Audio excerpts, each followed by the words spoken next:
இன்றைய நாள் கர்த்தருடைய வார்த்தை யோனா புத்தகம் 2ஆம் அதிகாரம் 2ஆம் வசனம். என் நெருக்கத்தில் நான் கர்த்தரை நோக்கி கூப்பிட்டேன், அவர் எனக்கு உத்தரவு அருளினார்.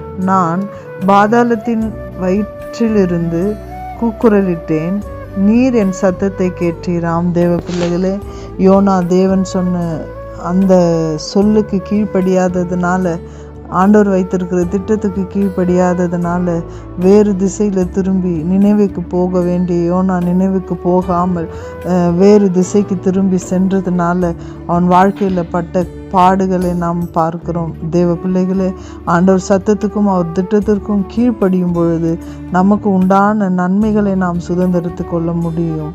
ஆண்டவருடைய திட்டம் என்ன என்று யோனான் புரிந்து கொண்ட பிறகு தன்னை தேவனிடத்தில் ஒப்பு கொடுத்து மனம் திரும்பினார்.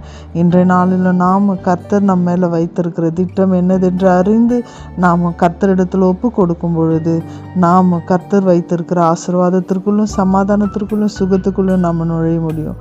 ஸோ ஆண்டவர் இடத்துல நாம் கேட்போமா, என் உண்மையில் நீங்கள் வைத்திருக்கிற திட்டம் என்ன ஆண்டவரே, அதற்கு நான் கீழ்ப்படுகிறேன் என்று சொல்லும் பொழுது உன் நெருக்கங்களிலிருந்து எல்லாம் விடுதலை ஆக்கி உன்னை விசாலத்தில் தேவன் வைக்க வல்லவராயிருக்கிறார். God bless you.